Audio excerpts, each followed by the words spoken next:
know? I'm glad you feel that you're excited about this, mate.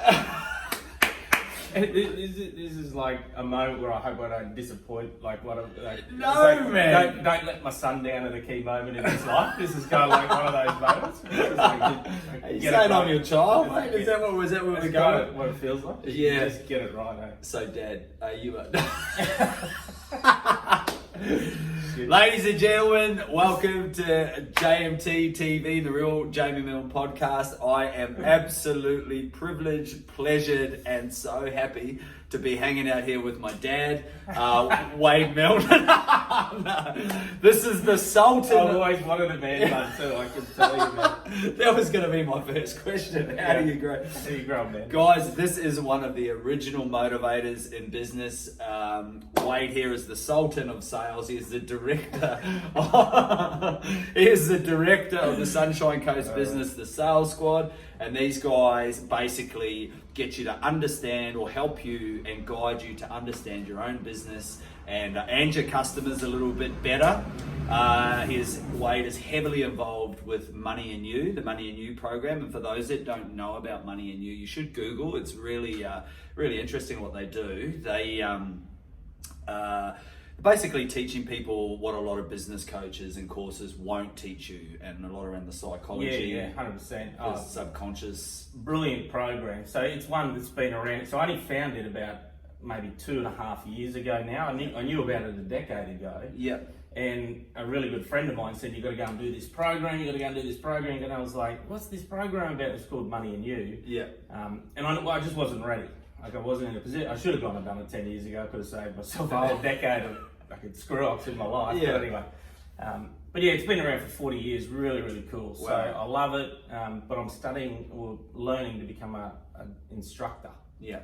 For that program. So all pro bono work. Yeah, wow. So Wade's super passionate about that, and I know quite a few of the big names in leadership and business and stuff like Tony Robbins and a few of the others have been involved with Money. All graduates, I've heard Brad Sugars, a whole bunch of people, Yeah, so that's pretty heavy stuff. Yeah. Wade's been involved with hundreds, maybe even thousands of businesses, owned a lot of businesses himself, and is responsible for guiding and nurturing a lot of Sunshine Coast businesses, Queensland businesses.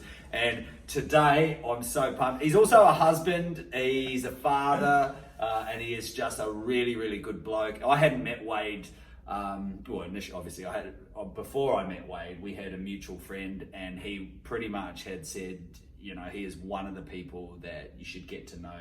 He's a great guy on the Sunshine Coast, and he's one of the salt of the earth fellas, and now I'm privileged to call him a friend. This is the biggest intro. Are you ready for that? All right, podcast is over. We're done. We're done. And that's Wade. You're coming to every event of mine from now on. Wade's going to talk to us about gradient, the similarities between business, life, fitness, and things like that. Mate, Wade, I'm so happy to have you here, bro. Great to be here. I appreciate the invite too, Jamie. Thank you. It's awesome. Mate, tell me just straight off the bat, what are the similarities between business, fitness, and life? Oh, mate, there's just so many. There's so many. It's like when I first said to you about this word gradient, and I went, maybe if I just quickly talk about where I learned about this thing called gradient, and then I'll tell you about where I see the similarities is, I didn't learn, there was, I think, and please, if I go to grandma's house at any point in time, can you just slap me and pull me back? I can tell some crazy stories. No. But there was a guy called, I think it was General Peter Cosgrove. Yeah. And I remember him saying, and this stuck with me about 10 years ago, and he said, the hardest enemy to kill is the one that you can't see, right? And I've used that in sales, it's part of the key thing that we kind of do in the whole sales business around, if we want to find out where someone's leads are coming from, we've kind of got to identify that. So simply you've got to find an enemy before you can kill him. Well, same in business, we've kind of got to identify a whole bunch of things, why people don't buy, why they do buy. So I spent this first whole period, probably 20 years of my life, doing this thing where Tony Robbins, I think he's got a flip chart on it. It's called Crazy 8. Have you ever seen that flip chart? Yeah. Where it's where you do something stupid and then or do something and you come back around and you do it again and you come back around and you do it again and you do That's it my again. fucking business model, bro. I'm like, this is kind of the edge of the fitness world, right? Yeah. It so is, man. Yeah, 1st of January, I'm going to get fit, and then This is awesome. next January, I did that. But this is what I did around kind of gradient for the last, well, I did it for about 20 years, right?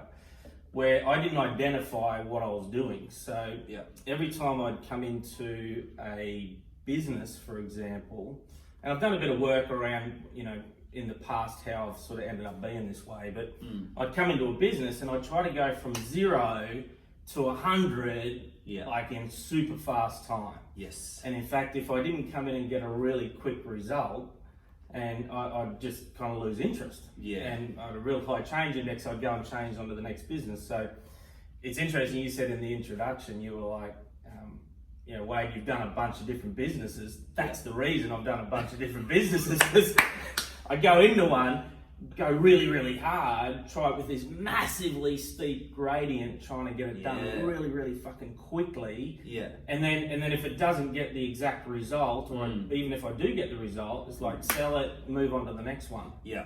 So for me, this whole concept about gradient is just actually a bit of maturity about learning how to go in this sort of constant plateau, right? This more general line, and I think the question was, how does that relate to sort of life and fitness and everything? Man, it's exactly the same. Like it's so similar to your industry and what I do. Perfect. Where people come in and they try to go straight from 0 to sort of full throttle to the floor. I've got to get there. Mate, I did it at the start of this year. I don't know if I want to say it on camera, but it started, and I'm like, I'm going to do something with my fitness again. Yeah. So I watched over the Christmas holidays. I jumped on Netflix. Watched a couple of documentaries on, like eating meat, like Pumping Iron or something like that. Oh no, that's regular Saturday night viewing. Pumping Iron 2, next Iron Generation, whatever that's called. Yeah. But I decided I'm going to do vegetarian. Yeah. So on 1 January, I decided I'm going to do vegetarian. Are you still on the plants? Yeah. Fuck. Yeah. Plant power. So I'm like 40 something days in and swimming every day. But right now though, I'm at that tipping point. I'm at that. Yeah. Fuck, I don't look like Brad Pitt yet. I've been doing this shit for 42 days. The gradients. I'm like, I've done it 42 days in, man. I expected I would have got a great result. So. He needs a good return on his investment. Yeah. But this is what I don't know if it's nearly addictive behaviour, but it's kind of that whole just going 100 miles an hour and then going stop, and the gradient's like flat. Yeah. Yeah. Or super steep. Well, I think as human beings, we're reward driven. We want something. We want some return for whatever investment. And like you're saying, using fitness as the example, you're sort of getting this accumulation of time in the pool. You've chucked away the beef and the pork, and you're getting fucking friendly with spinach and zucchinis. Yeah. Maybe not zucchinis, but maybe some other fibre. It's all the seeds that I'm going to find out. There could be some other type of fibrous vegetable that you like, and and if you're not getting that return, but I love the whole narrative of what you've opened this conversation with, because it is so fucking relevant. Yeah. The small, consistent steps, not the giant leaps. The giant leaps get us in the shit. Yeah. I'm a massive fan of giant leaps as well. I get so enthusiastic and off I go, as we've heard before. It's like diving and chasing the new shiny pennies at the bottom of the well. I've got like a whole pot of pennies in the bottom of the well that I'm swimming after. Oh, there's another bright light. And there's another shiny penny. And off you go. Yeah. And it's learning to be okay with I suppose, like, to use the word gradient, to be okay with a smaller gradient, a more consistent, less intense approach. But here's a question for you on the topic of gradient and the small steps. Yeah. How does one stay motivated when it sucks, like when it's shit and you're not getting the return? Because I get this in my industry. So if we're making the comparison between the three topics, people all the time, even just the other day, I'm chatting to a good friend and a member of the gym, and he's a fucking rock star. Yeah. And he's like, mate, I just can't get motivated. And this is one of the most driven guys in the gym. Yeah. And I'm like, motivation works in weird and mysterious ways. You've got to keep looking for it. What's your thought as the Sultan of Sales and the Mantis of marketing? How do you? What's your suggestion for staying motivated, and how can it compare to all three? Oh, the first thing that I'd probably say, mate, around that is to know that gradient is not a straight line. Yeah, that's the first thing. So, gradient in growth, but specifically in business, like it's not a linear graph. Like it doesn't just go boom straight. So it's kind of first getting that understanding in my mind that it's okay to do this. Yes. Like it's like the stock market, like it does this over time, but it'll grow over time, and it's kind of, that's the first bit of understanding. Yeah. The second thing for me probably would be just the whole concept of like planning what that end destination looks like. Yes. And standing back. So now I'll always stand back. So I'll plan now and, goals set, if you like, if we want to call it that. Yeah. But kind of stand back and go, this is what I want to get in this time frame. What's that gradient look like? Wow. Is that gradient actually because it could be two things, right? Or it could be three. One, it could be just a nice gradient, like it's just stretching me far enough to push me outside that zone. Yeah. Feels like a little bit of just an extra inch, right? Yeah. Or it could be just too flat. Yeah. It could be like there's no gradient. There's no growth, no discomfort, no frustration. So and suddenly when there's no discomfort, it's kind of like, for me, that's just not a great place to be in. Oh God, I love that, mate. I love it. So so you're saying we're kind of looking for a bit of discomfort, something, a bit of unease, Absolutely. a bit of struggle, a bit of strain, because if we don't have that, we're just watching the fucking paint dry. Jamie, seriously, my illusion, like this is just my illusion, right? I use that word a lot. My illusion is that the greater majority of people are more capable than what they actually do. Yeah. They are just more capable. So to piggyback off that, I really do think we waste our potential because we love that easy route. And gets a bit cold, fucking aircon goes on. Yeah. Don't want to go outside because it's raining. Yeah. It's too hot in here, get the aircon on. Yeah. And all these things, we love our comforts. And I'm totally guilty of that as well. Yeah. But I certainly think, like you're saying, there is a much better pathway with a little bit of discomfort. Yeah, you don't have to go and fucking sit outside while it's pouring down with rain. Yeah. But certainly, just looking for those little areas where you can get a little bit of strain. So it's like probably the second part. So certainly, goals, stand back and go, is there a bit of discomfort in that? Or is it like, is it actually, I'm trying to, me coming in going, I'm going to break the world record for the most number of, chin-ups in 24 hours. Man, did you have to say that, bro? I saw the dude the other day who had the record. I was watching him. I'm like, I nearly went and spoke to him for you. I didn't. Give him a start. Just go, how'd you do it? Yeah. What was your training program? Just sort of ask you for a friend. Bro, I love it. That's a stretch though, right? Yeah. That was a stretch what you did. But for me, the second thing, the question was about motivation. The second thing then is milestones. So it's like go from here. If I want to go from here, so here to this is my end goal. So I'll say to someone in business, I'll say this to my kids. Like Archie about this year, like we'll have a conversation. Archie's nearly 9. We'll have a conversation about his soccer or his ninja that he comes and does here. Like, what's your goal this year? But then we'll break that down into little milestones and go, rightio. Well, let's not, rather than go it's 0 and that's the end point. Let's put a few little milestones in along the way. So there's just it's that little step along the way. It's like a sense of achievement. Good job, fucking high five. Good. Next. You haven't got a pen and paper and writing this shit down, team. I tell you what, this is gold. This is absolute gold. And then probably the third part around that, mate, that I'd say is once I've got the milestones, is then just right down to the kind of the activities. What are like the critical drivers that you got to do every day, or that we've got to do in the business or in life or in fitness and health. You know. So what? Just to explain, look. So I totally understand what you mean by a critical driver. What would a critical? So if you've got a milestone, let's say a real easy one, weight loss. Sure. Old mate wants to lose 20 kilos. Milestone is 5. What's a critical driver around that? So just the critical drivers are the actual activities. So milestone is, you know, I want to be this weight. Critical driver, you know, eat this type of food, do this many. It's kind of you're not asking a real good guy to explain critical drivers around fitness, mate. We could be around anything. But you know what I mean. But you know, this much exercise. So this is going to be my daily exercise routine. This is going to be my food intake routine. This is going to be, so it's the actual actions that we're going to go and take. Yeah, cool. So love that. Chunking that down. So in a business sense, it would be, you know, this many phone calls, this many sales meetings, this many, you know, whatever to achieve this particular milestone. To achieve that milestone, and then away we go. And this is a great one for people, even that non-business owners, just in leadership managerial roles. It's like, what's the end result that you want?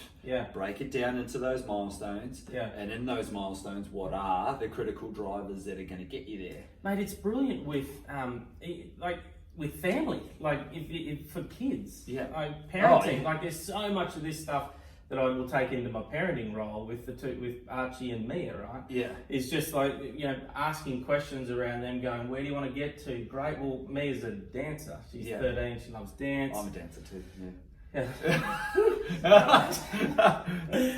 But you know, it's kind of like, what are the little steps that you're going to do? So it's just implanting that early in the piece, that they understand, like that grading, the whole grading thing. So, jeez, you're a fucking champion, mate. Like that is such good, guys. If you're not writing this stuff down, you should be. This is just absolutely solid, mate. And I've got a question. Should I be drinking this Could particular drink? you just turn the can slightly so they can? It's nice, mate. It's not a stimulant. It's a recovery drink, and I think you might need it. I'm going to have a go at that. Have a nudge. It's really tasty, eh? I will. How do you stay motivated? So we're talking about what we touched on, motivation. How do you stay motivated for the things that are important to you?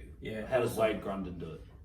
Here's my kind of philosophy on motivation is I ask people, what's your micro and your macro? So in other words, micro goals, micro motivation. So short term, this is what I want to achieve. I want to be happy, healthy, financially stable. I want some time to spend with my family. So it's constantly revisiting that. You know, I do my I am statements every morning, positive affirmations. I've got my dream chart. Mate, tell us a little bit about those I am statements. Oh, just quickly, in a flyover view, what's an I am statement? Positive affirmation around who I want to be. So every morning, get up, there's a list of 10 statements. So there's no rule around how many there is. But it's verbalizing, actually saying, I am whatever you are aspiring to become. You know? You do it in the shower? You can do it wherever. I generally do it in the car. Do you? So I do it in my car, and if you flip the little visor down on my car, whoop, there's my I am statements are actually behind my visor. So get to work, park there, people fucking, I got caught the other day, someone's looking at me real weird, man. Right? So I drive to work. I am Brad Pitt. What? Oh, awkward. You want to know, I had a photo of Brad Pitt once. Actually, that was my positive affirmation around to go and get fit. Anyway, a little extreme. Yeah, that's good. I don't want to tell you I'd cut my head off and put. No, I didn't do that. No, you fucking did. So you fucking did. The Fight Club picked you. I fucking waited. I did not do that. But that's what an I am statement is, right? So it's a positive affirmation going, I am whatever you want to aspire to be. I'm healthy, I'm fit, I make good positive choices, I'm a great parent, I'm an inspiration to my son, I'm an amazing leader of my business clients, I'm great at whatever. So love that. Positive affirmation, and the important thing about them is it's consistency.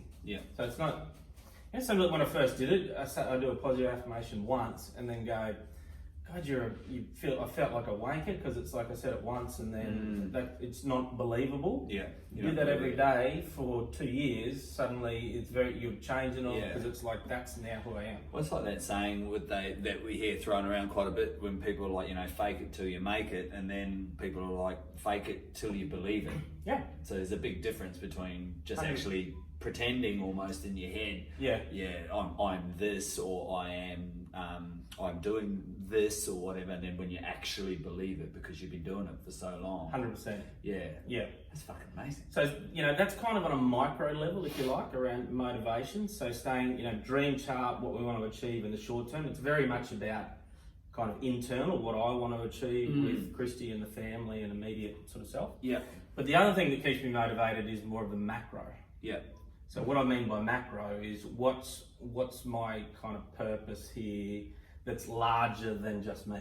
Yeah. So where am I actually here to support on the planet? Who am I here to support? Which is why I found money in you, and I've started doing this facilitation of that. But it's like, where am I going to influence change in a whole bunch of places? Yeah. So that's the big stuff. It's the big picture, right? It's the real big thing that's like, gosh, I'm here when I hit the death cot at the end of my life. I've got all my little stuff, I'm great, but what was the big major thing that it's like they're putting on my gravestone? This dude did that. So I may never achieve it, but it's kind of it's just there that keeps me driving every day to go. You're going to have a crack at it. You're going to try and use all your stuff before you check out. 100%, and I think that's where it's that often we get bogged down in the little micro stuff, and we don't put enough thought around what one individual person can actually do. Yeah. And I've got a quote on my wall at the office that every change that was ever made on this planet was started by one single person. So why can't it be you? Fucking so it's like that's the micro and the macro, mate. It's both, and being clear on what that intention is. Jesus Christ. Yeah. That's what keeps me going anyway. Mate, well, it's got me going over here. I need a moist towelette or a wet wipe or something. I'm just all sort of Fuck, it is. It's muggy, man. It is muggy though, man. There's so much rain around. You're doing well. You're not even sweating. I'm sweating. I'm in shorts and TikToks. Mate, just very quickly. We've got a few more minutes. So what is one? I don't know. You'd have many. What is a major tip that if there is a business owner out there, small business owner, he's sitting there and he's bashing his head against a wall. Yeah. What's a useful tip that you could give for them today? Just imagine, it could be anybody. Old mate's out there with his landscaping business, and he's like, "Fuck, I'm gonna chuck it in, but I love being outdoors, but this isn't for me. I'm gonna go and work at Coles, Aldi, or something like that." Yeah. What's a tip to pull old mate out of the rut? The dude going to Coles or Aldi? Yeah, nothing wrong with Coles or Aldi. Nothing wrong with Coles or Aldi. Nothing wrong with him, but he's going to chuck away his dream job. He loves landscaping and he's had enough. Mate, probably the thing that I'd say most maybe if you said what's my starting point always, that gets people into a position to make change, it would purely be data. Yeah. So it would be just being really clear with data. So maybe right back to that very first point, the hardest enemy kills the one that I can't see. Without good quality data, it's hard to go pinpoint what little dial we're going to go and shift. So what I mean by data is that could be data around marketing, could be data around sales, it could be data around the delivery and operations, how much time it takes to deliver this dude's landscaping work. So all of a sudden you can get some real key numbers and some measurements, so do measuring and go, all right, overall, without the data, it's like this just feels hard or it's a grind. But suddenly, if we track and get metrics, it's like, it's actually only that one little part that we've got to shift, and then it becomes a bit easier. Well, you can see everything, can't you? You get clarity, right? Yeah. So certainly it's, maybe in the health industry, there's a lot of data as well, body scans and weights and numbers, but it's also very much a how you feel game. So subjective. Business is I think more numbers driven. So certainly you feel good about business or not, but certainly if I said to someone, how's your business going? They said great. I'd say awesome, show me your data, show me your P&L, show me your balance sheet, show me all your test and measure data, and let us figure out. Yeah, is it awesome? Is it awesome, or can it be what? better, or you need to plug some holes? Yeah. Or... So the big thing for me would be people just fucking fall in love with numbers. And if you don't like falling in love with numbers...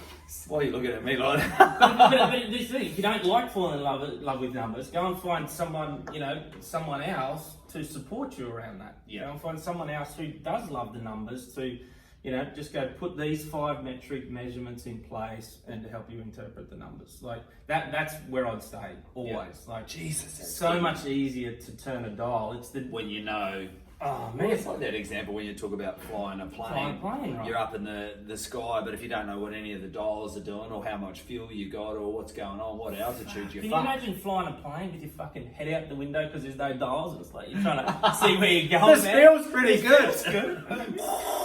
Like that's the analogy, Yeah. And by the way, too, small plane, 4 dials.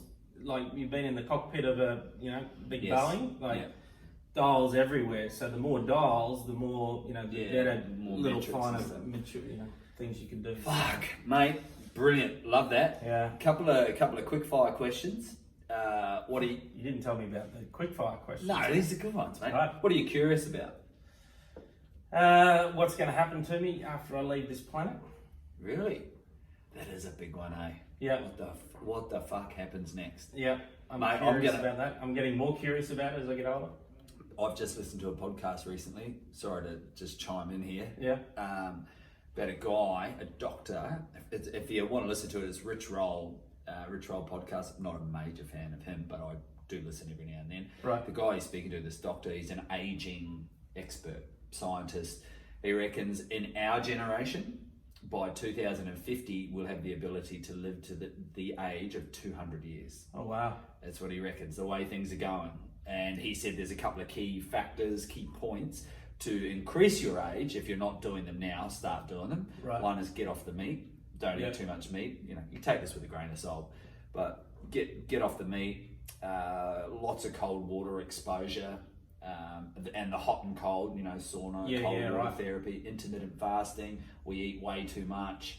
Backing that off, and there's a whole exercise, but not too high intensity, but not just fucking lying on the beach bending and stretching. Yeah, you kind of got to be in that moderate zone. It is really fascinating. So if living longer and being around on this planet is something, it's a definite worth a listen to. It's a couple of hours, but it's really fucking fascinating. Awesome, mate. Yeah, I'll do that. Yeah, I reckon. Yeah, and that's awesome. Curious about that. Yeah. The hot cold thing. Yeah. That's an interesting one. That whole I've done a bit of research and literature on that as well. Yeah. And the benefits. So you guys in this industry know a lot about that. I spend twice a week. I'm at the recovery room. I used to do it myself at home in my apartment. I'd have a hot fucking bath and then finish with an ice bath. And it's so much easier at the recovery room. Shout out recovery room. I've got one thing I didn't mention. I've got haemophilia, so I've, genetic blood disorder thing. So I've always struggled with joints, because you bleed internally because blood doesn't clot. So I bleed into my joints, and I've had bad arthritis. Got 2 fused rods in both my ankles, and little but the whole the hot cold thing actually supports that. Like it certainly. Been in the recovery room? No, I haven't. Mate, I'll have to take you. Need to go there. Come on a Friday with me. Yeah. They do a bring a friend Friday, and we go in and we can have a jacuzzi together. Just like old times. Yeah. So we get our Brad Pitt on in the hot sauna, mate. A couple of sets of dick dogs. What's I like DTs too. I love them. Mate, I love them. Yeah. You should see this pair I got in Spain. They're great. One last question, mate. Yeah. So we asked, what are you curious about? Does life fascinate you? 100%. Yeah. And why? Because I think what fascinates me most about life is just what we can create as humans. So inside this money in you room, I've seen some transformations that are just, it's like planting a seed, growing into a flower, and people don't even know that they're capable of doing that. So it fascinates me just to see what people can do over time and what they can create. So once you get on that gradient. Man, there is some amazing humans on this planet. Yeah. They're really, like, sitting right beside one Oh! another. But amazing people. Yeah, but more amazing than you. There's some amazing, just like you, but better. No, but they're everywhere, is what I was going to say. So that's what fascinates me, mate. Yeah. It's just around what we can do. And I get really amazed at thinking what my children are going to see in their lifetime on this planet. Could you I imagine? think it's just going to, this whole spaceship Earth thing that we've got, like, we might have another spaceship by the time our kids have done that they might be going to live it on. So I just think it's amazing. It's fucking crazy, eh? Yeah. Mate, you are a beautiful man, Wader. You're doing amazing things, and I'm so happy to call you a friend of mine and work with you, hang out with you and your family. You're just an amazing guy, mate. Where can, I know you've got an event coming up really soon. Yeah. Where can people, by the way, Wade's events are just incredible. Again, if you're a small business owner, a leader in a managerial role, you could really get some absolute value and benefit from Wade. One, when's your event, and where can other people find you? Yeah, cool. So best place to do is just go to the website, to thesalessquad.com.au, and there's an events tab there, and you'll see all our events listed. So we do regular workshops, just no money. We just do it as an add value to our business community. So we do them every month or two in lots of different locations. So yeah, awesome. You'll find them. Sales Squad, Wade Grundon, man. Good on you, mate. Love you, bro. Appreciate it. Thanks. Cheers. We'll catch up.